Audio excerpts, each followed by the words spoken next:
Okay, well, since I am not able to either record my presentation on my computer or send it to YouTube on my girlfriend's computer, I decided I would just record myself and send you the video uploaded on YouTube without the PowerPoint. The PowerPoint wasn't really that much interesting to begin with.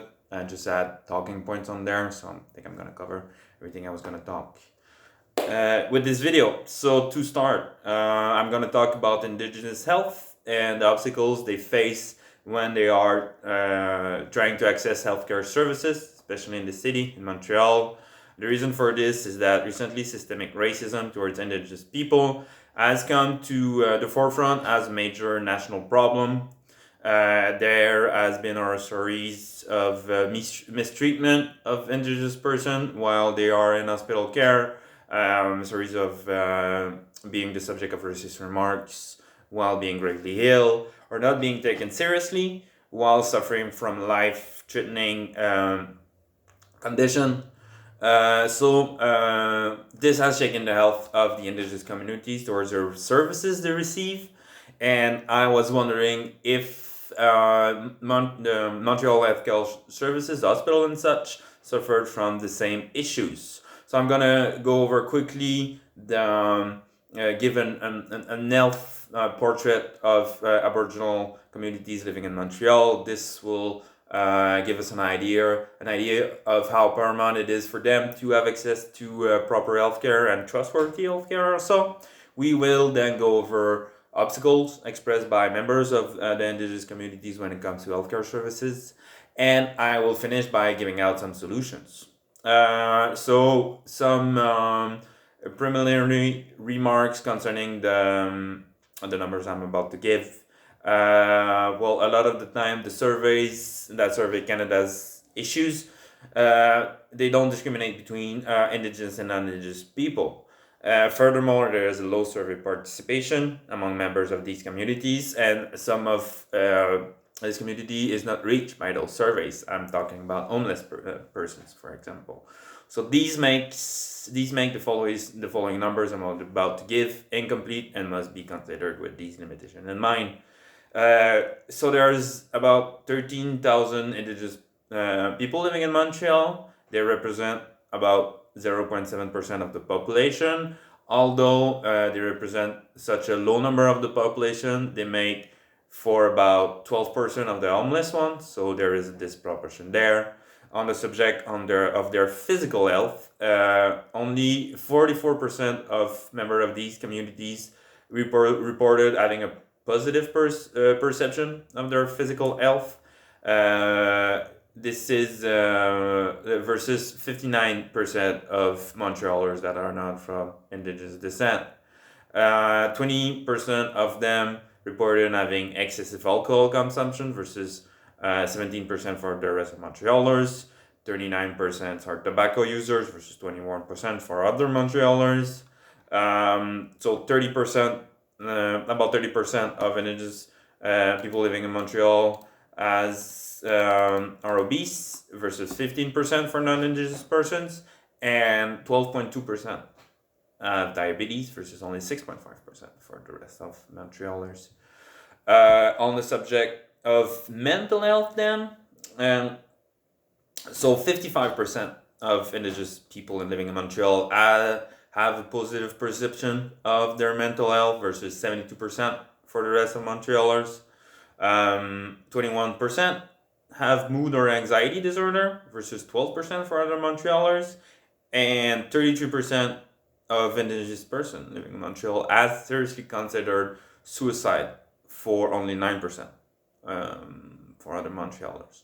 So for every health indicators that were available, it seems that Indigenous people living in Montreal are worst off when it comes to health, either it be mental health or physical health.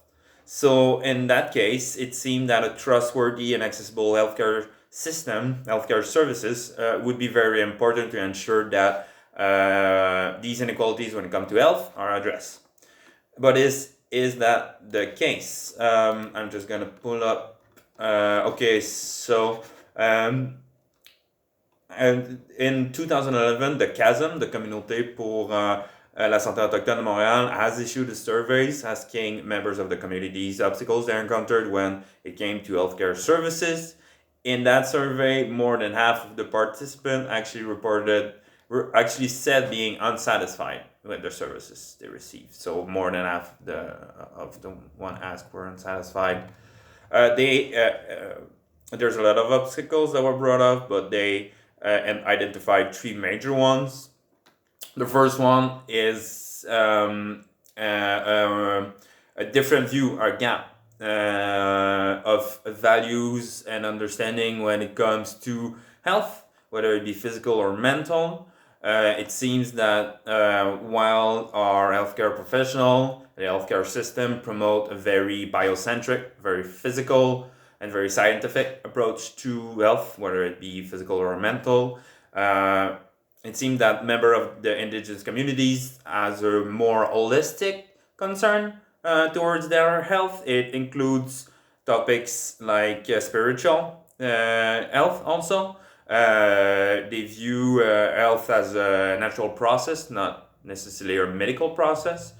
And also, they greatly values the input of their elders and their wisdom in their care, which is not something that is present in the medical world. So there is a gap. There is a perceived foreignness to the health services they receive.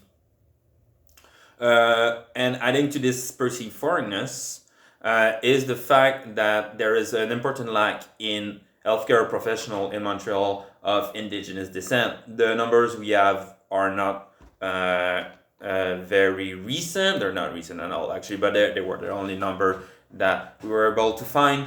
But in 2002, only 1% of Canadian nurses were of Indigenous descent, and only 0.7% of the nursing students were of Indigenous descent. So there is a lack of members of these communities inside the healthcare system. This augment the perceived foreignness of the services they receive. So finally, thirdly, the third obstacles they reported was racism. So 30% of the participants reported personally themselves being treated unjustly because of race and colors. The example of systemic racism are plentiful. There have been a lot of stories that came out lately. It's more institutional ones, and there is this is the common practice. The testing of Indigenous new mothers for drug and alcohol use without their consent. What they do is that they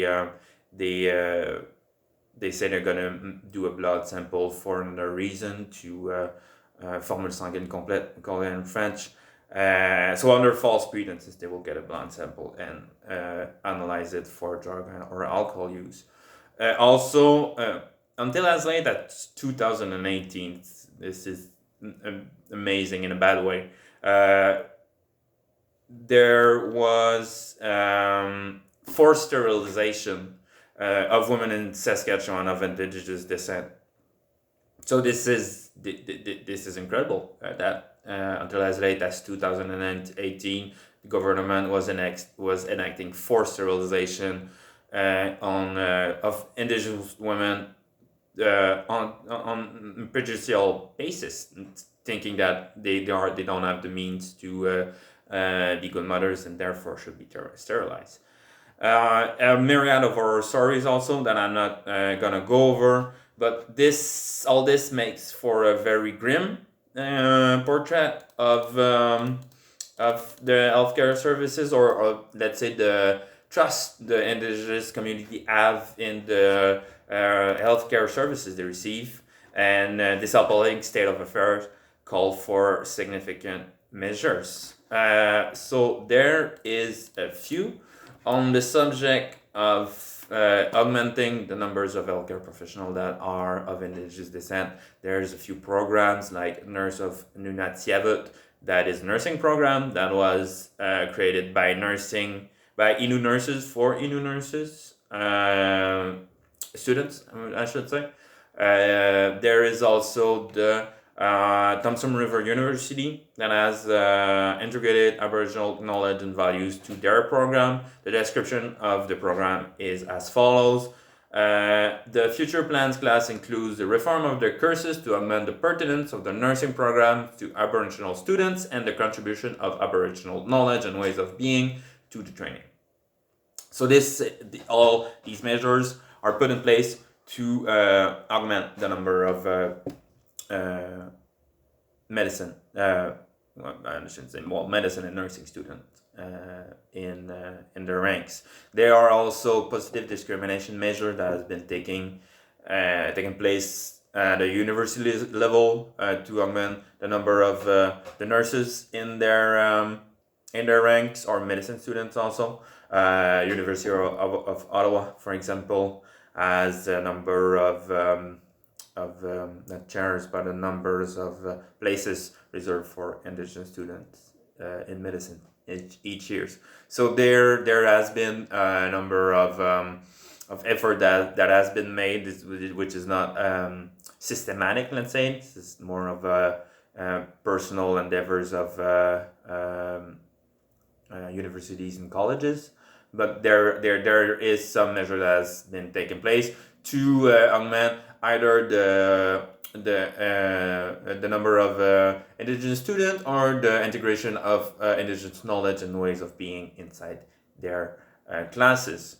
Finally, there is also something called cultural competence, which is training that is already integrated in the courses of nursing students in Quebec. It is something that we have in Cégep Edouard Petit in our sociology classes. What is cultural competence? Cultural competence defined as the ability as that healthcare professional have to act, intervene constructively in context of transculturalism.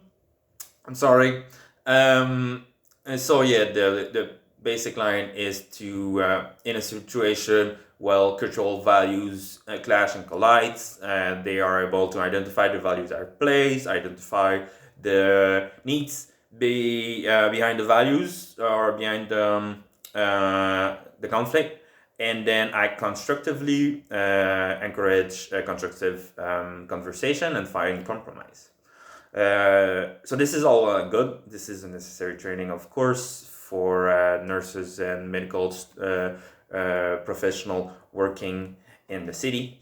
But the AIC, the Association des infirmières et infirmiers du Canada of Ontario, actually brought up limitations to to cultural competence, because there is a thing in cultural competence. I'm sorry for the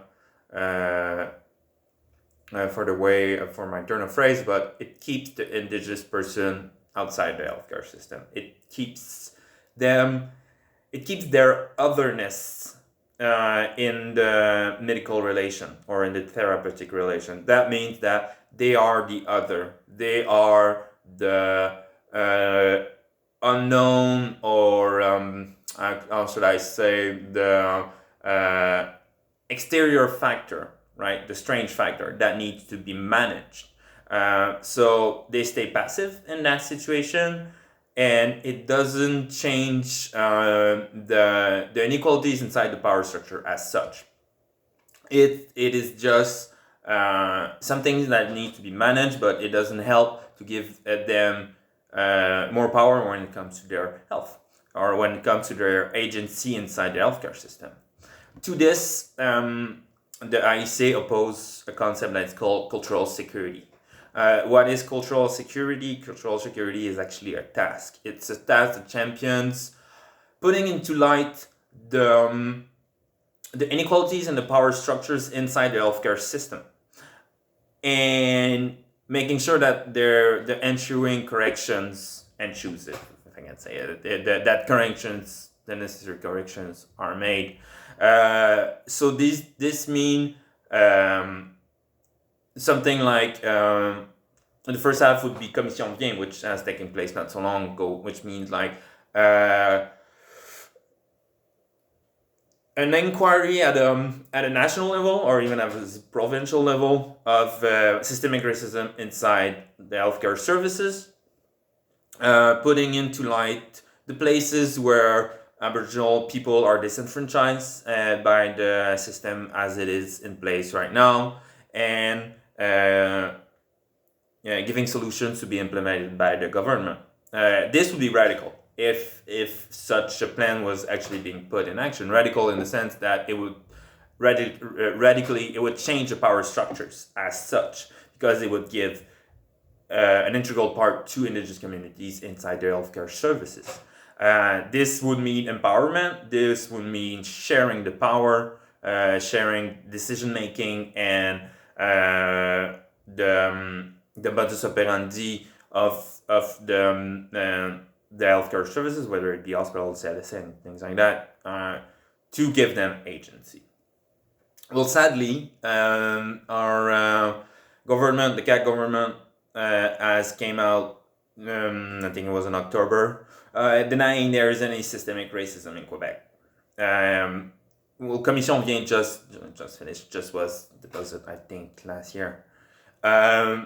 So this means they're not only they are not ready to do it, but they don't recognize there's a problem. So it seems we still have a long way to go when a true change would be made to the institution to really truly empower member of Indigenous communities. Thank you.